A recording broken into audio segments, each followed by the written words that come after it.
Halo semuanya, pada video pembelajaran kali ini saya akan sedikit menjelaskan mengenai konsep dasar sejarah. Yang di dalamnya kita akan belajar mengenai pengertian sejarah, konsep manusia, ruang dan waktu, serta konsep diakronik dan sinkronik. Baiklah, mari kita mulai dengan pengertian sejarah itu sendiri. Saya akan menjelaskan pengertian sejarah menurut etimologis atau asal-usul kata sejarah itu sendiri, dan sejarah menurut para ahli. Secara etimologis, sejarah berasal dari bahasa Arab yakni syajaratun, yang berarti pohon. Bentuk pohon ini kemudian dihubungkan dengan skema silsilah keluarga atau keturunan raja dari dinasti tertentu. Perhatikan jika kita balik skema silsilah ini, maka bentuknya akan menyerupai sebuah pohon. Oleh karena itu, kata syajaratun erat kaitannya dengan konsep silsilah atau keturunan. Kemudian, syajaratun ini diserap oleh bahasa Melayu menjadi syajarah. Dan dalam bahasa Indonesia kita menyebutnya sejarah. Dalam bahasa Inggris, sejarah disebut history. Nah, history sendiri berasal dari bahasa Yunani yaitu historia. Historia sendiri memiliki arti informasi atau pencarian. Nah, pengertian sejarah jika kita hanya melihatnya secara etimologis, barangkali kita belum mengerti maksud kata sejarah itu sendiri. Oleh karenanya, kita akan lihat pengertian sejarah menurut para ahli. Banyak sekali ahli yang menjelaskan mengenai pengertian sejarah. Saya akan mengambil contoh dua ahli yang menjelaskan mengenai pengertian sejarah. Oke, yang pertama dari Sartono Kartodirjo. Menurutnya, sejarah adalah gambaran mengenai masa lalu manusia dan sekitarnya sebagai makhluk sosial yang disusun secara ilmiah dan lengkap. Masih belum jelas? Oke, selanjutnya pengertian menurut Ibnu Khaldun. Menurutnya sejarah adalah catatan tentang manusia dan peradabannya dengan seluruh proses perubahan secara nyata dengan segala sebab dan akibatnya. Masih belum jelas? Kalau begitu kita cari pengertian di Kamus Besar Bahasa Indonesia. Dalam KBBI, kata sejarah berarti kejadian atau peristiwa yang benar-benar terjadi pada masa lampau. Sudah cukup menjawab? Jadi apa itu sejarah? Kesimpulannya sejarah adalah ilmu pengetahuan yang mempelajari berbagai peristiwa atau kejadian penting yang terjadi dalam kehidupan di masa lalu. Sudah cukup jelas? Oke, selanjutnya mengenai konsep manusia, ruang, dan waktu dalam sejarah. Dari pengertian tadi, jika diperhatikan, terdapat 3 unsur penting dalam sejarah. Yang diantaranya adalah manusia. Manusia adalah pelaku dari semua kejadian peristiwa sejarah. Kemudian ruang. Maksudnya adalah semua peristiwa dari masa lalu selalu berlangsung dalam batasan ruang atau tempat tertentu. Unsur ruang yang menjadi tempat terjadinya peristiwa akan memberikan gambaran jelas bagi kita bahwa peristiwa itu memang nyata. Dan yang ketiga adalah waktu. Waktu akan menjadi batasan dari setiap peristiwa yang telah terjadi.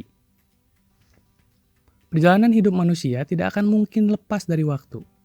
Hal ini akan berkaitan dengan konsep diakronik dalam sejarah. Intinya, dalam sejarah ketiga unsur ini yakni manusia, ruang, dan waktu tidak akan pernah bisa dilepaskan. Karena setiap peristiwa sejarah yang dialami manusia pada masa lampau berlangsung dalam ruang dan waktu tertentu. Kita beranjak ke cara berpikir dalam sejarah. Yang diantaranya adalah konsep berpikir diakronik dan sinkronik. Yang pertama, diakronik. Secara etimologis, berasal dari bahasa Yunani. Dia yang berarti melintas atau melalui, dan kronos yang berarti waktu. Secara definisi diakronik berarti cara berpikir yang memanjang dalam waktu tetapi terbatas dalam ruang. Nah, konsep diakronik seringkali disamakan artinya dengan kronologi. Secara etimologis, berasal juga dari bahasa Yunani yaitu kronos yang berarti waktu dan logos yang berarti ilmu. Jadi apa itu kronologi? Kronologi adalah ilmu bantu sejarah yang menyusun atau mengurutkan peristiwa atau kejadian-kejadian sesuai dengan urutan waktu terjadinya. Kronologi dapat membantu kita agar dengan mudah membandingkan peristiwa-peristiwa sejarah yang terjadi di suatu tempat yang berbeda, tetapi dalam kurun waktu yang sama. Masih berhubungan dengan waktu, sejarah juga mengenal istilah periodisasi. Periodisasi adalah sebuah konsep yang bertugas membuat klasifikasi dari peristiwa-peristiwa sejarah dalam tahap-tahap dan pembabakan waktu tertentu. Untuk bisa memahami konsep diakronik atau kronologi ini, mari kita lihat ciri-ciri dari konsep tersebut. Ciri yang pertama adalah memanjang dalam waktu, menyempit dalam ruang. Yang kedua, mengkaji sejarah dengan berlalunya waktu. Yang ketiga, menekankan pengkajian peristiwa sejarahnya sesuai urutan waktu. Yang keempat, bersifat vertikal. Yang kelima, terdapat konsep perbandingan. Dan yang keenam, cakupan kajiannya kurang luas. Memang sedikit membingungkan jika mempelajari konsep ini hanya melalui video ini. Saya harap kalian masih penasaran dan mencari informasi lebih jauh dari referensi lain. Tapi untuk memperjelas, berikut adalah contoh berpikir diakronik. Perang Diponegoro berlangsung antara tahun 1825 sampai 1830. Satu contoh lagi. Penjajahan Jepang di Indonesia berlangsung antara tahun 1942 sampai 1945. Jika diperhatikan, terdapat batasan-batasan yang jelas sesuai dengan ciri konsep diakronik. Oke, kemudian konsep berpikir sinkronik. Seperti biasa, secara etimologis, berasal dari bahasa Yunani, yaitu syn, yang berarti dengan, dan kronos yang berarti waktu. Secara umum, jika pengertian diakronik tadi adalah cara berpikir yang memanjang dalam waktu tetapi terbatas dalam ruang, maka sinkronik adalah cara berpikir yang meluas dalam ruang tetapi terbatas dalam waktu. Adapun ciri-ciri sinkronik diantaranya adalah menitik beratkan kajian peristiwa dan pola-pola, gejala, dan karakter. Yang kedua, bersifat horizontal. Yang ketiga, tidak ada konsep perbandingan. Yang keempat, cakupan kajian lebih sempit. Yang kelima, kajiannya sangat sistematis. Dan yang keenam, sifat kajian lebih serius dan mendalam.